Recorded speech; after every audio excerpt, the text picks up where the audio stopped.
From the Aishin Broadcast Studio, it's AMN Drive Time, brought to you by Aishin.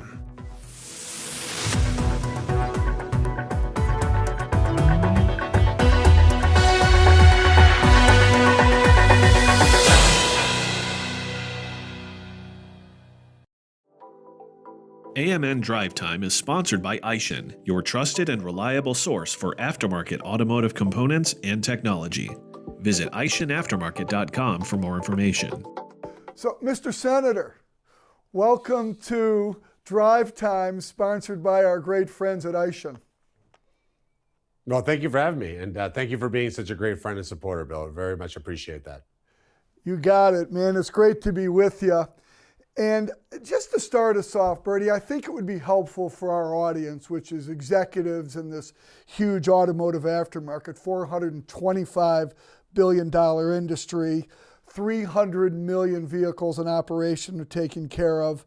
And there's 3%, Bernie, of the U.S. workforce works in the automotive aftermarket. So big, big industry. And I thought it'd be great for our audience. I know you got a great story, Bernie, in terms of where you grew up. I think it'd be great if you could just share that with our audience to get things started. Sure. Well, again, thank you for the opportunity. My story is probably not the normal American story because it starts in Colombia, South America. So I was born there, youngest of 7 kids. My mom and dad moved us to the U.S. Just before my 5th birthday. Lived in South Florida. My dream my entire life was to be the chairman of the board of General Motors. Don't ask me why. Always loved cars. Is what my dad and I would talk about. So because of that, decided, well, where does the chairman of General Motors go to college? And the answer was University of Michigan. So headed up north, went to school there, to the business school, spent 4 years there. While there, I had 2 really important jobs in terms of my career. The first one was Automobile Magazine. So I worked there as an intern during the school year. And it was interesting because I was called a motor gopher. So my job was to go for this, go for that, clean the cars. Well, there was 2 of us always on during the 4 years I was there. And my companion was swapped out 22 times. David E. Davis, who was the publisher, was notorious. Like if you didn't straighten out the steering wheel when you parked his car, fired. If you had fingerprints on a door handle, fired. If the radio was turned on, fired. So I made it all 4 years. And in fact, they actually wrote a story about me called Super Gopher, which I'm very proud of. That should be my obituary. So, then in the summers, I worked for Saturn Corporation. I'll give you a sense of the time frame. This is the 85 to 89 time frame. So there was no car. Saturn was a complete clean sheet of paper approach from General Motors. It was fascinating because I got the opportunity to interface with executives at General Motors much higher than I normally would have if I had gotten to go to Chevrolet or Cadillac or something like that. So it was a great experience. I thought I'd be in GM forever. Graduated from college in '89, went to work for them full time. They moved me down to Spring Hill, Tennessee. And then through happenstance, met an amazing entrepreneur, Herb Chambers, in 1992. He convinced me to come work for him. By the way, to run a car dealership. I had never worked in a dealership in my life. I'd never run anything in my life. And he was a little bit of an absentee owner.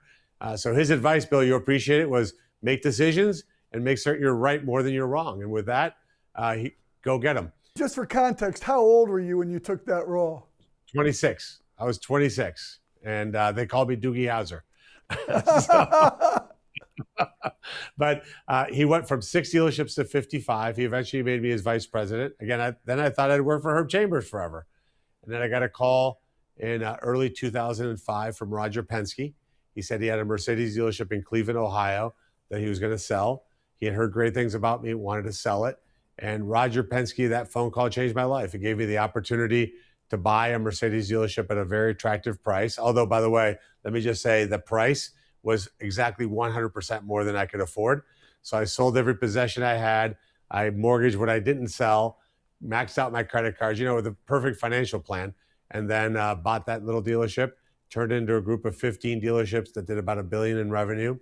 Sold that, started a tech company in Cleveland that used blockchain to make car titles digital. And then quite frankly, at the beginning of COVID, I got really pissed off and thought our politicians didn't know what they were doing. And I said, well, you know what? business people have got to get more engaged. And so I decided to run for office, and here I am in the United States Senate. What a great story. So being born in South America, I guess you're not going to be president of the United States, Bernie. That's what makes me the most effective senator in America, by the way, because they all take me off the list of being their competitors. There's a funny saying, I'm sure you've heard it, that when every senator looks in the mirror, they see a future president.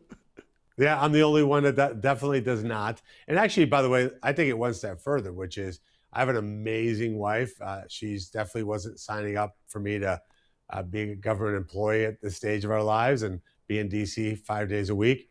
So she said, she supports me to do this for 2 terms.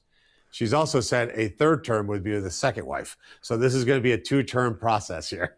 I will serve here for 2 terms, and then you and I can hang out together in Florida. Fair enough, fair enough. So, Bernie, just for the benefit of our audience, and kind of me personally too, honestly, being a senator is a pretty exclusive club. There's only 100. Maybe being an NFL owner is maybe a little more exclusive, but you've been there how long now? You've been there 18 months? 15 months. So what's it like being a U.S. senator? You are clearly very successful in the business world and very familiar with that kind of whole vibe, but what's it like day to day? What's a day in the life? What's it feel like? Well, I'll tell you this, it's obviously extraordinarily different than being an entrepreneur. In my case, I had no partners. So for me, I joked that the 7 voices in my head was my board of directors. So this is obviously a job where you have to collaborate, you have to bring people together. But I think those skills that you learn in business, which is never burn a bridge, try to figure out how to get people to yes, focus on what you agree on, not what you disagree on. I think those skills translate very well. But I'll tell you, overriding all of that, Bill, when I drive down Constitution and look at the Capitol at 7 o'clock in the morning as the sun's coming over it, I get chills. I mean, this is the greatest country in the history of the world. And for a kid born in Bogota, Colombia, to be able to say that's where I work and I am part of shaping the future of this country for my kids and my grandkids and your kids and your grandkids, it's a total and complete honor. And I think part of what happens here in DC, Bill, quite honestly, is that people have been here too long and they don't understand the weight of that responsibility. I think most entrepreneurs understand that many, many families rely on your good decision-making to keep your business successful. And that weighs on us. Like, we feel that every day, at least I did. I know many entrepreneurs do. And I think people who haven't had that before don't understand. Like, for example, we haven't funded the Department of Homeland Security right now. There's 260,000 families that haven't gotten a paycheck in a month. And there's a very cavalier attitude about that. They don't understand, like, we should never even have left here last week until we got that done. We should give up our paychecks until we get that done. Like, whatever it takes. But that kind of mentality is missing. So my goal, and the reason I've exploring running the National Republican Senatorial Committee next year, is to really get more business people in DC, more people that are here. I'm here to serve for a period of time and then go home. It's what our founders envisioned. Right. And Bernie, you're on a number of committees, right? You're on, let's see, you're on the Banking, Housing, Urban Affairs. You're on Budget Committee, Commerce, Science, Transportation, and Homeland. You're on the Homeland Security Committee. So that is near and dear to your heart right now, right? Yeah, absolutely. And it crushes me to think that just for political theater, we're letting 260,000 families go without paychecks. We're putting this country in danger. Our cybersecurity agencies down to 20% staffing. You see what's going on with TSA. The Secret Service is part of that. The U.S. citizenship system, which is what allows legal immigrants to come here, is shut down. The Coast Guard, FEMA. I mean, this is gross irresponsibility. There's not a business guy I've ever met in my life, Bill, good or bad, that would ever allow something like this to be normalized. It's been a month. By the way, the 3rd time in 6 months that we shut the government down over nothing, by the way, because there's actually not a legitimate argument on the other side. What we had proposed was body cameras. We had proposed additional training. In fact, one of the things they've shut down is the federal law enforcement training centers, which is supposed to upskill police officers so they do better at their job. Again, I just think a lot of it here becomes social media clicks and popularity for the extremists in their base instead of what's the right thing to do. So Bernie, specifically now about the automotive aftermarket. For, gosh, as long as I can remember, our industry and our associations leading the charge, Mima Auto Care, they've been pushing the Repair Act, which is HR 1566. And I know you've mentioned, I know that automotive aftermarket executives have called on you, and you have some thoughts on it, some of which is, I think, syncing up with NADA and perhaps others. I really love to hear, and for the benefit of our audience, your thoughts on it and how do we get traction? Because Bernie, at the end of the day, there's 300 million cars on the road, plus or minus. Car dealers only have, what, 17,000 rooftops. We need the automotive aftermarket to help fix these cars, right? Yeah, and drive affordability. There's no question about that as well. We obviously have to keep safety at the top of our mind, and I think obviously the industry would agree. I think, again, it goes back to what I said earlier. Let's figure out where there's points of agreement, because I think ultimately to get a bill across the finish line here, I can just tell you from 15 months of experience, there's got to be a coalition that wants to do it together. When you have opposing forces that are doing this, it's just very, very difficult to get something done. So my advice to everybody who calls me is, hey, get the entirety of the ecosystem to get to some agreement, get to a yes with some bill that maybe isn't everything one group or another would want. But let's think about what we care about. Safety, top, right? There's nobody who says, oh, we're not going to care about safety. That's very, very important. Fairness, the consumer at the center of all of it. Those are the things that I think we can get it done. I'm working on a bill that I think is overarching all of that, which is to make certain that we never allow Chinese-made automobiles to enter the U.S. market. We're going to drop a bill in a couple of weeks that I think is very well thought out. We've got that exact example I just mentioned, the entire ecosystem, the auto industry. Look, aftermarket is 3% of the population. The OEM and dealers, you're probably talking about 7 or 8% of America's GDP relies on the auto industry. Can you imagine, Bill, if we got a situation where the Chinese flooded our markets with cheap Chinese vehicles? The Western auto industry would be over. We've seen it happen in Mexico. We've seen it happen in Europe. So we have to seal that tight, and I think that's really important. That's my focus right now. And Bernie, you had something on social media related to the First Brands situation. As you may or may not know, Bernie, that guy, he had houses in Chagrin Falls, right? Yeah, I know. Where I happen to live. And I think I'm putting words in your mouth, but it was something to the effect of, you'd love to assist in finding homes for some of these brands and companies that were accumulated by First Brands. A lot of great brands, great companies, a lot of employees. And I was just curious for our audience who would be really interested, can you put some more context to that and how you might be able to assist or put people in touch with the right people or make that work somehow? Yeah, absolutely. Look, one of the greatest parts of being a United States Senator is that you meet every CEO from every company imaginable, not only just in America, but all over the world. And you have a big platform, right? Yep. You get to make a difference, which is great. And I don't mean that from an ego perspective at all, it's just knowing that that exists, right? It's the ultimate networking job in that sense. So obviously, look, what happened at First Brands is a tragedy. Hopefully the people who created that mess go to jail for a long time and are held accountable. I had no problem calling them scumbags, because look at the families that are affected as a result of that bill. Nobody runs businesses. It's the opposite of what I said earlier, where you hold that responsibility. Like when I opened up my Mercedes dealership, I had every cent I had in my life in there. I was, of course, worried about my family, but I was also worried about all the families that relied on me to have that business be successful. And at First Brands, obviously that wasn't the case. So what we've been able to do, and what I am doing, is, first of all, there's a workout company that's in charge of the business. So we've reached out to them to understand what's actually happening, what's a viable business, what's not. Then I know people in the finance world that invest in companies like this. And we've actually had a great example. I don't want to use names for obvious reasons, where a company was struggling. It was a Cleveland manufacturer, and we plugged them in with a fund that put an investment in that. Now that company is going to thrive. So the idea is, hey, is there a deal here? Look, if there's a good product in a good factory with good workers, there's no reason that should close. So I'm working day and night to see if I can make that happen. It's a long shot. Look, these things are Hail Marys.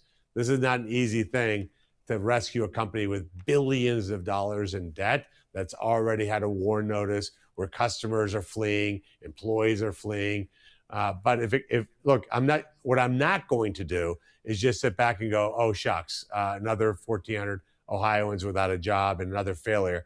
I try to lean in, and sometimes we're successful and sometimes we're not. We did it with a paper mill down in Chillicothe, and quite frankly, before I got on a Zoom, I asked them for a regular update because I want to see how we're doing. It's an important part of that community. It was 800 people in Chillicothe, Ohio that one day lost their job. And we're building back towards getting that same employment level. We have a hospital in Warren, Ohio that closed because of a scam that was being run. We're trying to get that place up and running. These are difficult things to do. But again, I'm not here to showboat. So we dig deep and see if we get the work done. And if I'm successful, it's great. If I'm not successful, I'm not going to keep trying. It's not going to prevent me from to try to do these things. That's great, Brad. I hope it can work out. I get what you're saying. It's a bit of a Hail Mary, a lot of complexities, right? A lot of hands in that pie too, trying to figure out what's what. Yeah, I mean, the guy sold, allegedly, again, it hasn't gone to trial, the same receivables of 4 or 5 banks. I mean, so you can imagine the UCCs, the attachments that are there. Now you got plants in Mexico, you got plants in Ohio. It's a mess. And the biggest thing is, once you start to see an exodus of your client base and your employee base, the business becomes almost to the point of no return that you can't fix it. But we're at it. Again, we just had a call about it last week to see if we can rescue at least some of the products that they were making. But it's heartbreaking. 1,400 families in Ohio did nothing wrong, Bill. They went to work every day, did exactly what they were told to do.